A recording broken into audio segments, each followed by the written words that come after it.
Queria começar dizendo o seguinte: há muitos tipos de crise, né? A palavra crise assusta a gente. Crise familiar, crise conjugal, crise existencial, crise política, crise financeira, crise de combustível e assim vai por diante. E como você está vendo aí o caos que isso está gerando na nossa nação, essa falta do combustível, digamos assim. Porque há uma insegurança. Então a crise ela gera essa insegurança. E talvez você esteja vivendo esse tipo de insegurança na sua vida. Essa insegurança tem colocado essa atitude, porque o problema da crise não é só a dificuldade, né? É a atitude que a gente toma em relação a ela, porque ela pode levar você a uma outra crise, uma outra dificuldade, uma outra situação pior daquela que você se encontra, vai dependendo da crise que você enfrenta ou possa vir enfrentar ou já tenha enfrentado, né? Há um texto que eu gosto muito, é sobre tudo que deve guardar, guarda o teu coração, porque do seu coração flui os fluxos de vida, as saídas de vida. Eu gosto também desse mesmo texto, em Provérbios 23:7, na linguagem de hoje, que diz assim: cuidado com o que você pensa, porque a sua vida é dirigida pelos seus pensamentos, ou seja, a sua vida vai na direção dos seus pensamentos. Então a crise faz você pensar, a crise traz pensamentos, e todos os pensamentos geram emoções. E todas as emoções produzem vontades, e vontades levam a nos tomar uma atitude. As atitudes podem levar você a colher uma coisa desejável ou indesejável. E tudo começa na sua cabeça, na sua mente. Então, hoje, a verdadeira guerra espiritual é aqui, ó. Jesus travou essa guerra no deserto com o mal, onde o diabo sussurrou no ouvido dele: se tu és filho de Deus, transforma essas pedras em pães. Então eu acredito que toda essa situação que a gente está vivendo não é de Deus, é maligno, né? Não estou dizendo que os caminhoneiros sejam malignos, por favor, não me interprete mal. Eu estou falando que o contexto geral, desemprego, tudo que está nos envolvendo, a alta dos preços, a inflação, enfim, coisas dessas, que eu acredito que Deus está por trás de tudo isso. Eu vejo uma coisa muito maligna por trás de tudo isso. Mas isso tem feito você pensar. Isso tem feito você sentir.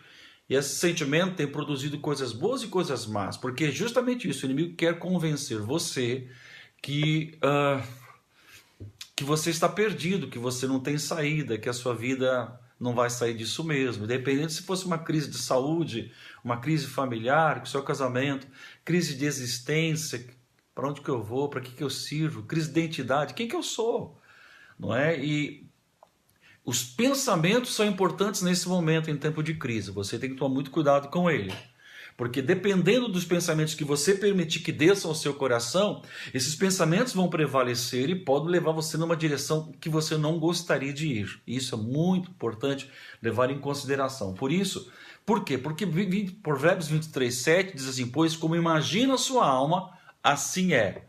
Como imagina a sua alma, assim é. Ou seja, se você começar a imaginar que não vai dar certo, que você não vai sair disso, que a sua vida não vai sair disso, que você não vai conseguir encontrar a pessoa ideal, que a sua firma não vai prosperar, que a crise vai detonar você, o seu negócio, de fato, como você imagina, Provérbios 23:7, assim é. Vai ser assim para você. Ou seja, os pensamentos, eles têm o poder de conduzir as suas posturas, suas palavras, suas ações, suas emoções. E tudo começa com pensamento. Veja que uma pessoa como aquela pessoa mudou tanto? Porque os pensamentos que ela entrou em contato fez com que ela mudasse seu comportamento, para o bem e para o mal. Então veja, sobre tudo que você tem que guardar nesse momento de crise, guarda o que você pensa. Começa a pensar em linha com o que Deus pensa, porque Deus, ele está além da crise. É como se você estivesse debaixo de uma nuvem carregada de chuva, torrencialmente, mas se você pegar um avião e conseguir subir, passar as nuvens, você vai ver que o sol está lá. E por trás dessa crise, o sol está lá aí. Deus está do seu lado, Deus é a sua força. Ele não desistiu de você, ele não abandonou você, ele não entregou você à própria sorte. Contra as crises, eu vejo 4 coisas importantes. Elas são imprevisíveis. Você nunca pode prever uma crise. De repente você tem uma dor, vai no médico, faz um exame, é uma doença complicada. De repente aquela pessoa fala para você: olha, acabou. De repente alguém vem e fala: ó, não quero mais seu produto.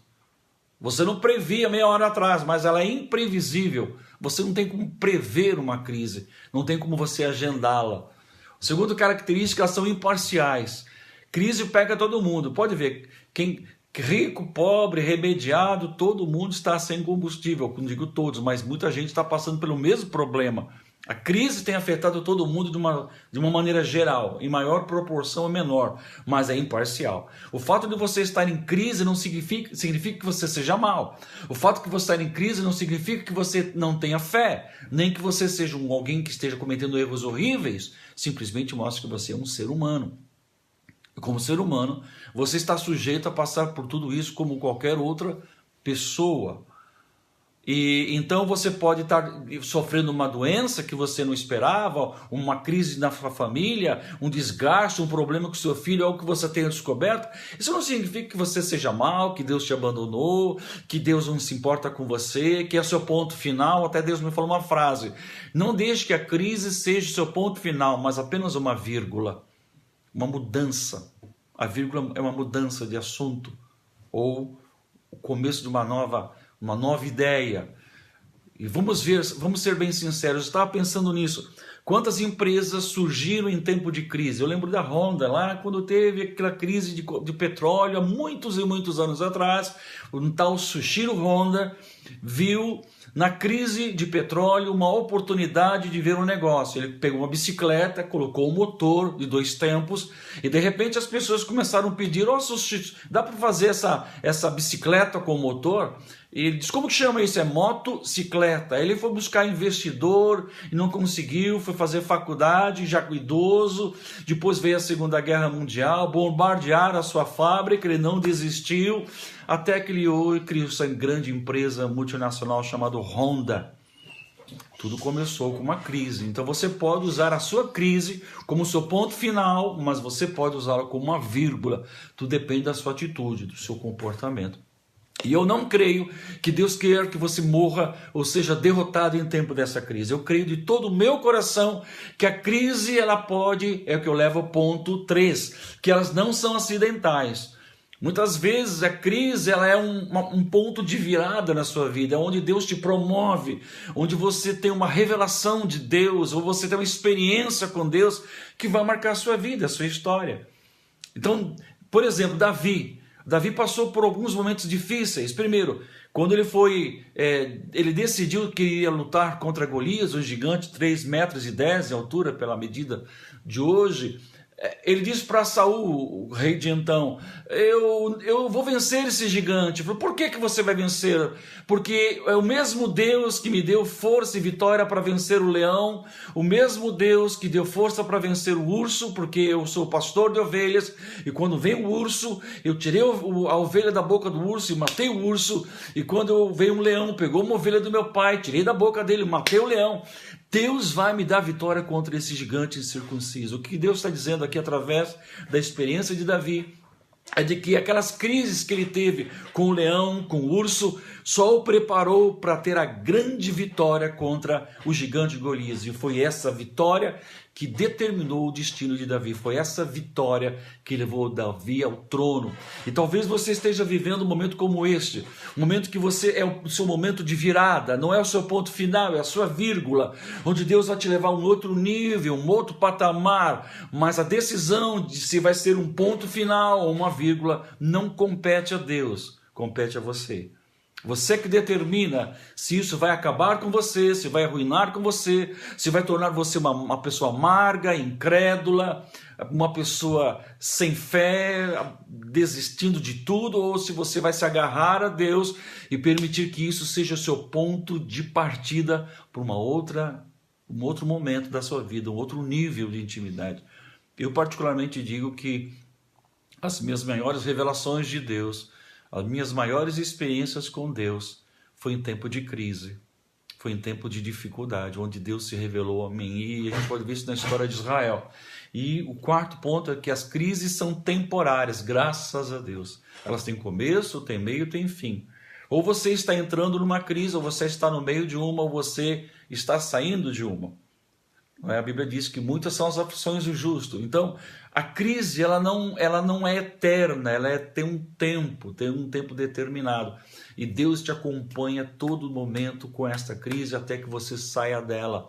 Porque Deus não te chamou, Deus não te gerou, Deus não te criou para morrer e perecer no meio de uma crise. Deus é teu Deus, Ele é o teu Senhor, Ele é a tua força, Ele é teu auxílio, Ele é teu socorro. Ele é a tua alegria, a tua paz. Então, o que fazer no tempo de crise? Escolha seus pensamentos. Escolha o que você vai pensar. Se você vai entupir a sua mente de notícias da televisão, dos jornais, das mídias sociais, do Facebook, onde você só vê coisas desagradáveis, ou você vai dizer, não, eu não quero ouvir, estou cansado. Eu quero ouvir algo que realmente vai mudar a minha história. Porque o que as pessoas relatam e publicam são coisas que aconteceram. Mas a palavra de Deus está declarada, determinada ou declarando o que Deus vai fazer na sua vida. Então, o que você faz para sair dessa crise? Escolha os seus pensamentos, pense em linha com aquilo que Deus diz a seu respeito. A segunda coisa que eu quero compartilhar aqui, vocês estão vendo meus apontamentos aqui, é que quando nós damos ouvidos a essas crises, nós perdemos o foco, nós perdemos o rumo. Por exemplo, dá um exemplo de Isaac, Gênesis 26, diz, houve fome naquela terra, como tinha acontecido no tempo de Abraão. Outra versão diz, houve uma crise naquela terra. Por isso Isaac foi a Gerar, verso 2, onde Abimeleque, rei dos filisteus, estava ali. O Senhor apareceu a Isaac e disse, não desça ao Egito, procure estabelecer-se na terra que eu lhe indicar. Qual que é o contexto aqui? Houve uma grande fome, e Isaac, filho de Abraão, filho da promessa, disse, ok, vamos para o Egito, a nação mais próspera. Lá eles têm o rio Nilo, e quando o rio ele diminui o seu volume, as várzeas são férteis, então há água, alimento sobrando. E nós estamos no meio desse deserto aqui. E Deus disse para ele, não desça ao Egito. Então, qual é o contexto do Egito? Qual que é a ideia? Qual a tipologia bíblica do Egito? É o tempo da escravidão, é o tempo que nós éramos sujeitos, estávamos presos nas mãos da ignorância espiritual, do domínio espiritual das trevas. E muitas vezes nós queremos abrir mão de fazer o que é certo, de acreditar, de ter fé, de declarar o que Deus disse, de andar em amor, para fazer o que as pessoas que ainda não têm Jesus estão fazendo. Estão ainda agindo de maneira errada e equivocada. Só que esses caminhos vão levar à ruína e à destruição. Mesmo que a pessoa não queira, porque ela está semeando espinhos, colherá espinhos. Não queira copiar essas pessoas. Elas não acordaram para a verdade, elas vão acordar um dia, mas não copie-as, não imite-as. Fica onde Deus te chamou, fica onde Deus te disse, fica com a promessa que Deus te deu. Mesmo que seja uma doença que aos olhos do homem seja incurável, mesmo que a sua situação familiar seja insustentável, mesmo que a sua crise financeira seja impagável, lembre-se que Deus é Deus do impossível. E se Deus te trouxe aqui, não foi para deixar você morrer ou naufragar no meio do caminho. Então, Deus disse para ele, não desça ao Egito, fica onde eu te chamei. Fica aí, fica onde eu te chamei, nessa terra. Interessante que ele diz assim, 3, permaneça nessa terra mais um pouco e eu estarei com você e abençoarei. No verso 12 diz assim, Isaac plantou naquela terra e colheu 100 vezes mais. Naquela terra que ele queria ir embora, naquela terra que ele queria abandonar, aquela terra que não chovia, ele plantou e colheu 100 vezes mais, porque o Senhor o abençoava. A bênção está onde você está. A bênção está sobre a sua vida e não está na terra, está sobre a sua cabeça, porque você tem a presença de Deus dentro de você. Então, onde você vai, Deus vai com você. Deuteronômio 28 diz que o Senhor vai abençoar todas as obras da sua mão e as bênçãos vão te seguir e te acompanhar, porque a bênção de Deus está onde Deus está e Deus não está no chão. Deus não está no país, Ele está nas pessoas, está em você. E Deus quer caminhar com você, Deus quer ajudar você, Deus quer abrir os seus olhos, Deus quer escancarar as portas, mas está sobre você que acredita, você que confia. Não desista, não saia da posição, não pare de acreditar, não pare de sonhar, não pare de confessar o que Deus prometeu, não pare de sonhar com as promessas de Deus por causa de um problema, por causa de uma crise. Eu não sou diferente de você. É normal nós sentirmos dias que estamos abatidos, desanimados, mas isso não pode prevalecer. Isso me faz lembrar uma história que Deus me compartilhou comigo, que é a história de Moisés. Ele estava em crise porque Moisés tinha morrido. Josué conta isso, capítulo 1. Diz assim, vou até abrir aqui, Josué 1 diz assim: no ano que Moisés morreu, depois da morte de Moisés, o servo do Senhor disse ao Senhor Josué, filho, meu servo está morto. Agora você e todo esse povo, preparem-se para entrar na terra prometida. Preparem-se para atravessar o Rio Jordão. O que significa isso? Moisés era o grande líder, aquele homem que ouviu a voz de Deus, que Deus fez sinais maravilhosos, que sinais nos céus e na terra aconteceram. Esse homem morreu.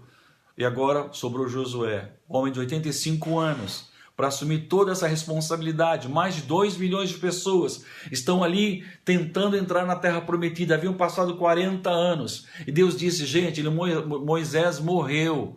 Agora é hora de levantar, agora é hora de voltar a marchar, agora é hora de entrar na terra prometida. Nós não podemos ficar lamentando um problema, você viu só, você viu aquilo ali e aquilo lá, o médico disse isso. Nós ficamos nos retroalimentando de notícias negativas, de notícias onde as trazem desânimo, prostração, tristeza, incredulidade. Comece a encher seu coração com aquilo que Deus tem dito através da sua palavra. Então Moisés morreu. Ok, há um período de luta, há um período de tristeza. Quando vem a notícia ruim, é óbvio que vem um diagnóstico, você fica abalado, aquilo te arrasa, aquilo te devassa, aquilo te leva a viver um tempo de angústia. Mas chega uma hora que você tem que ficar de pé.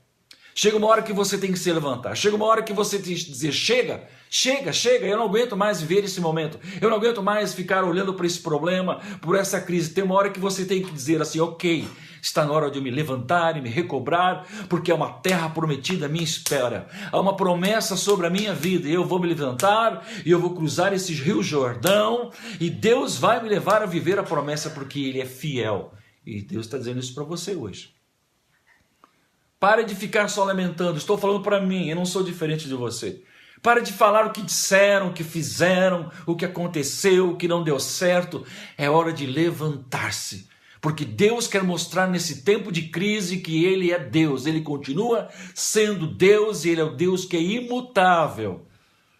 O Deus verdadeiro. É no tempo de crise que Ele mostra que Ele é. E quem Ele é. E o que Ele é.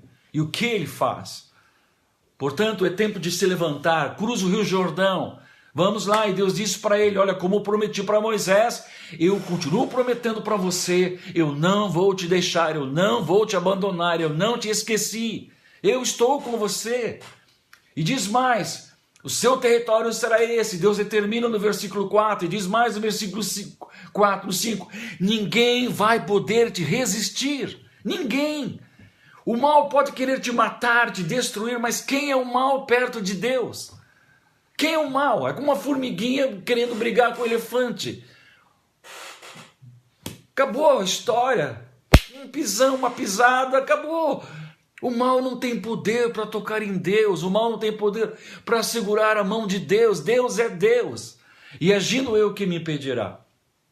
Então, ninguém vai poder te resistir se você está debaixo de uma promessa, se você está vivendo o sonho de Deus, uma palavra sobre a sua vida.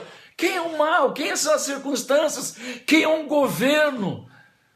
Quem é uma crise para dizer para Deus? Deus vai dizer, olha, eu consigo ser Deus da América, consigo ser Deus da Europa, mas no Brasil não dá, é muito complicado. Deus está acima de tudo isso. Ele continua sendo Deus. Ele continua sendo Senhor. Por isso ele diz assim, como eu fui com Moisés, eu vou estar com você, não vou mas Deus disse para ele, olha, não te espantes, ele diz assim, seja forte e corajoso, ou seja, não vai ser fácil, não vai ser mamão com papaya. É isso que as pessoas querem hoje, facilidades, não tem uma oração, um olhinho na testa, não tem uma corrente, ou você orar por mim lá no pico do Himalaia, que vai mudar a minha história, não. Existem coisas que nós precisamos passar para conhecer a revelação de Deus e crescer e amadurecer. A Bíblia fala que a nossa fé vai ser provada, porque a fé produz perseverança. Deus quer levar você a um outro nível, então você tem que matar o leão, tem que matar o urso para poder vencer o gigante. para que a sua história seja mudada e alterada, para que Deus mostre quem Ele é na sua vida, para que Ele mude a sua história, como mudou a história de Davi. E diz mais, seja forte e corajoso. 3 vezes Deus diz, seja forte e corajoso. Seja forte e corajoso. Por quê? Porque você vai conduzir este povo e eles vão entrar na terra prometida. Ou seja, vocês vão encontrar gigantes como Moisés viu, os 12 espias viram, você viu, você foi um dos que estiveram anteriormente. Você vai ver cidades fortificadas, você vai ver povos numerosos. Mas a minha promessa está sobre a sua vida. Você está debaixo da minha palavra. Eu te escolhi, eu te separei. Você é meu e eu cuido daqueles que são meus. Eu protejo daqueles que são meus, protejo todos que são os meus filhos. Então, queridos, Deus não é um Deus distante, um Deus déspota, um Deus tirano. Ele é o teu Pai. O teu pai não vai te abandonar, o teu pai não vai deixar você à própria sorte. O teu pai, ele é real, ele é visível, ele está aqui, ele quer te ajudar. Você entende isso? Por isso, acredite no amor e no poder de Deus, acredite na misericórdia e na bondade de Deus, não desista. Declare, cuidado com seus pensamentos de desânimo, conversa que só fala de crise. Chega, gente, falar sobre isso não vai mudar a nossa história. Vamos parar de falar de crise, vamos falar agora do que Deus vai fazer. Vamos começar a conversar daquilo que Deus pretende fazer na minha vida e na sua. E aí você começa a conversar e falar, chamar a existência as coisas que não são como se já fossem. Chama a existência. Fala aquilo que Deus tem dito a seu respeito. Fala aquilo que Deus prometeu na sua palavra, no seu coração. E a sua vida vai na direção das suas palavras. Porque você confessa e você vai acreditar nisso. E quando você começar a acreditar nisso, uau, o sobrenatural vai acontecer. Porque tudo seja feito conforme a sua fé. Tudo de acordo com a sua fé. Amém, queridos? E finalizando aqui, é tempo de ter esperança. É tempo de ter esperança. Deus quer mostrar no meio dessa dificuldade toda que talvez você esteja passando, que Ele continua sendo teu Pai e que Ele não abandona os seus filhos, que Ele te ama e que você é especial. Você é muito especial. Porque você custou o preço mais alto que alguém poderia pagar, que foi o sangue do próprio Filho.